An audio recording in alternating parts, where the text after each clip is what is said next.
praise Allah for sending me you, my love. You found your home, it's here with me, and I'm here with you. Now let me let you know, you've opened my heart. I was always thinking that love was wrong, but everything was changed when you came along. Oh, and there's a couple of words I wanna say. For the rest of my life, I'll be with you. I'll stay by your side, honest and true, till the end of my time. I'll be loving you for the rest of my life. Through days and nights, I'll thank Allah for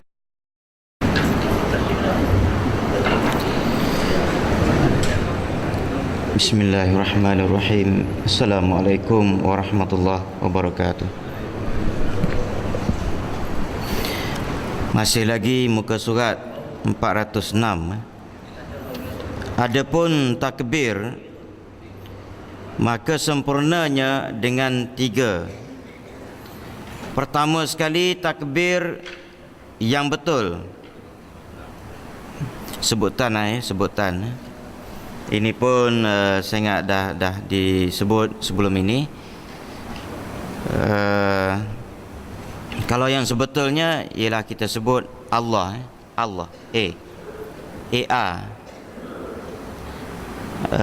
banyak daripada kita sebut O. Jadi O. Jadi yang sebenarnya sebutan yang terbaik, yang sebetulnya ialah kalau Rumi lah ya. Tapi kalau ejaan Al-Qurannya alif data A, ya.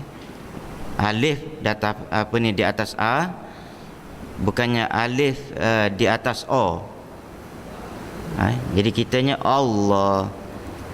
Dia yang sebetulnya Allah, ya. Jadi ini boleh kita tengok kalau kita pergi ke Mekah, kita dengar imam dia takbir macam mana, dia punya O ke A, ya. Jadi Melayunya dia dah jadi lazim bila sebut takbir Allahu Akbar. Jadi dia tak betul. Dia A, alif data A, Allah, ya. Itu yang kena betul sikit lah, ya. Nombor 2-nya mengangkat kedua tangan di depan telinga. Ini dimasuk bab sunat, ya. Macam kita buat lah, ya. Biasa dah kita buat. 3, dalam takbir mengingati keagungan Allah, ya. Masa dalam takbir itu kita ingat keagungan Allah Subhanahu wa taala, ya. Sebab itu dia bila bahas tentang takbiratul ihram itu, dalam takbir itu yang paling kita ingat ialah bila sebut takbir ni apa dia? Mengagungkan Allah. Takbir, ya. Saya nak sentuh sikit juga tentang istilah, ya. Kadang-kadang kita tak cermat, kita sebut apa ni orang panggil sebutan takbir dengan sebutan yang tak betul. Ada setengahnya dia sebut takbir tu mengkafirkan. Dia kena dia punya betul, dia punya sebutan dia tu. Takbir ni kabir.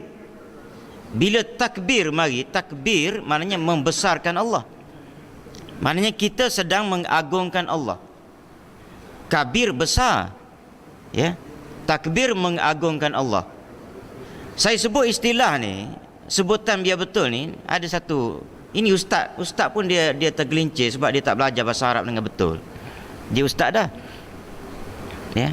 Akhir sekali bila bawa mahkamah kalah dia kerana ejaan je. Tidak membenarkan tazkirah. Ya. Cuba tuan-tuan dengar betul-betul. Kita tidak membenarkan tazkirah. Dia punya larangan untuk tidak membenarkan tazkirah pada bulan Ramadan. Tapi bukan menyeluruh ni, dia spesifikkan kepada satu orang ustaz. Tuan tidak dibenarkan menyampaikan tazkirah. Pergi mahkamah, yang tulis ni ustaz, yang membuat larangan ni sebab arahan daripada atas. Kebetulan dia pun jenis setuju juga, ustaz ni jenis tak berapa betul sikit. Bila orang yang tak setuju dengan tazkirah pada bulan Ramadan tu, maknanya dia tak betul tu. Jadi disebut apa dia? Tazkirah. Yang sebenarnya tazkirah. Dianya oleh kerana dia pun ialah benarnya kadang-kadang tazkirah tu sendiri dia tak belajar apa benda itu tazkirahnya apa benda. Last kali dia sebut tazkirah. Tazkirah ni pergi mahkamah, ustaz tu debat. Ustaz ni kawan ni pula lepasan Jordan lawan. Dia kata saya tidak pernah menyampaikan tazkirah. Sebab ustaz tu buat juga. Sebab dia kata kalau menyampaikan tazkirah tu maknanya melampau. Saya pun tak nak menyampaikan tazkirah. TAS. Kalau Melayu senang kita. TASKIRAH. Tazkir ni apa makna dia? Tazkir ni maknanya mabuk. Sakarat. Macam sakaratul maut, dia asal sakar. Sakaratul maut artinya sedang kemabukan kerana nak menghadapi kematian. Mabuk ni apa dia? Pening, muntah. Orang mabuk.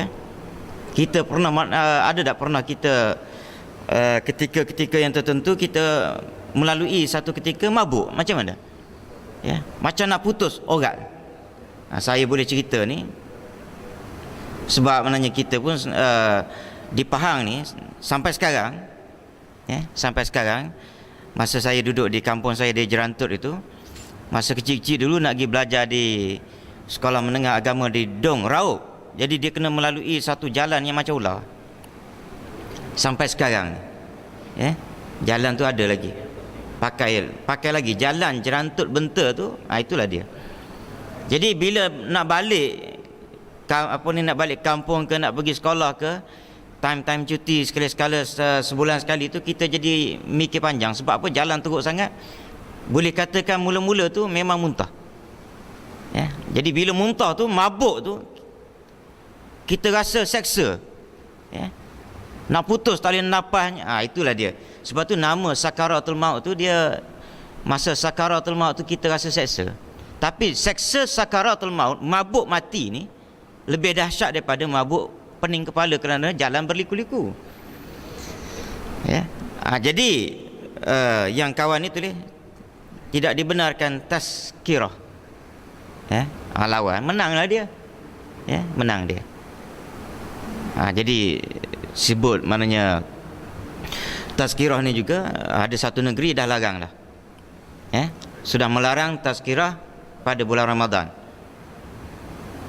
Satu negeri. Arahan daripada satu orang esko.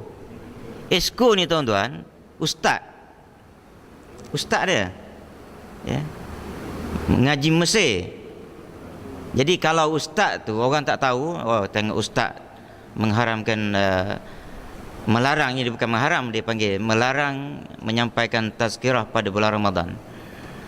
Tapi hak mana kawan-kawan yang kenal dia ni, dia ni masa duduk di Mesir, saya tak nak sebut negeri mana Pak, saya open benda tu. Masa duduk Mesir memang minat dengan tarian gelik. Ini yang rosak ni. Dan bila ada orang politik daripada negeri tersebut pergi ke Mesir, dialah tukang bawa. Orang-orang besar, tak nak sebut lagi orang-orang besar tu siapa dia. Rosak. Bila naik jadi esko, pegang bab agama. Dan dia dah mengeluarkan satu arahan, larang tazkirah pada bulan Ramadan. Habis, kalau dah ilmu dilarang, itu yang jadi jahil manjang tu. Jahil. Baik. Maka sempurnanya berdiri ada 3. Satu, mengarahkan ke arah tempat sujud. Ini cara berdiri, cara kita berdiri, pandangan kita ke tempat sujud. Nombor 2, mengarahkan hati kepada Allah.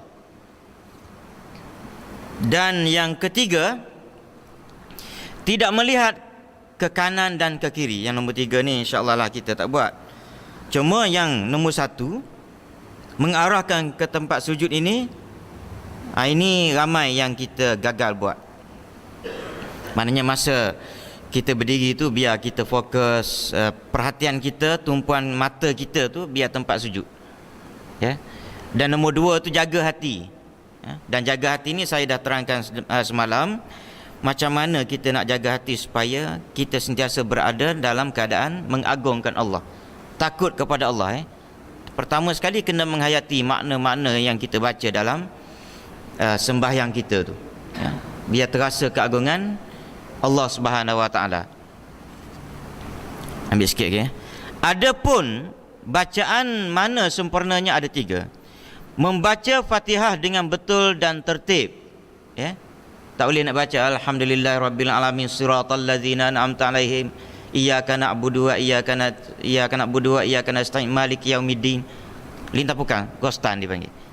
Tertib, alhamdulillahirabbil alamin arrahmanirrahim maliki yaumiddin. Ataupun mula-mula je start dengan qul huwallahu ahad Allahus samad, ayat lazim dulu.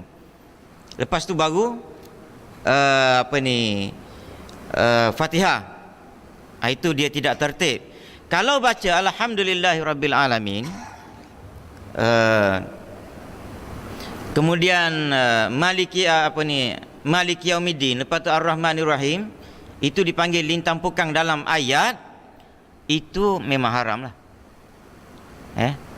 Tapi tertib yang lebih dimasukkan sini ialah tertib dari sudut bacaan Fatihah dengan ayat lazim. Sebab kalau baca ayat lazim dulu, dia yang pentingnya masa berdiri tu baca Fatihah, kan? Tiba-tiba pergi gasak belasah ayat lazim dulu. Jadi itu dia dipanggil tankis. Tankis ni terbalik, ya. Tankis juga tidak dibenarkan. Kalau dalam Fatihah dengan ayat lazim tu, memang macam mana pun kena baca Fatihah dulu, ya. Baca Fatihah dulu, ya. Lepas tu bawa ayat lazim. Tapi bila baca ayat lazim pula, kita dalam sembahyang ni dia ada 2 kali biasanya yang kita kena, bukan kena wajib, kalau orang panggil kena sunat, ya. 2 kali kita baca ayat lazim. Rakaat yang pertama, rakaat yang kedua, kan? Lepas Fatihah baca ayat lazim. Okey. Lepas Fatihah rakaat pertama kita baca contoh, contoh. Kita baca tabbat yada abi lahabin wa tab. Rakaat kedua kita baca apa dia? Idza jaa nasrullahi wal fath. Jadi dari sudut susunan ayat dalam Al-Quran, dia idza jaa nasrullah tu dahulu, kemudian diikuti dengan tabbat yada abi lahabin wa tab. Jadi kalau kita baca tabbat yada dulu rakaat pertama, rakaat kedua baca idza jaa nasrullah, dia tidaklah haram, cuma makruh. Pasal apa dia? Itu dipanggil tankis, terbalik. Terbalik ni maknanya apa dia? Terbalik. Sepatutnya idza jaa dulu, lepas tu baru tabbat yada. Qul a'udzu birabbil falaq. Rakaat pertama kita pergi qul a'udzu birabbin nas. Rakaat kedua kita ghostan balik. Tangkis ini senang cerita, ghostan. Kita pergi baca qul a'udzu birabbil falaq. Sepatutnya apa dia? Rakaat pertama qul a'udzu birabbil falaq, rakaat kedua qul a'udzu birabbin nas. Itu dia. Jadi kalau baca tak ada masalah. Cuma adalah dalam penerangan kitab itu dia kata, siapa yang baca lagu tu maka Allah Ta'ala terbalikkan hati dia. Sebab dia ghostan, ya. Ghostan. Baik. Nombor 2, membaca dengan memperhatikan isinya. Ini pun kita dah sentuh. Dan yang ketiga, mengamalkan apa yang dibaca. Wallahu a'lam.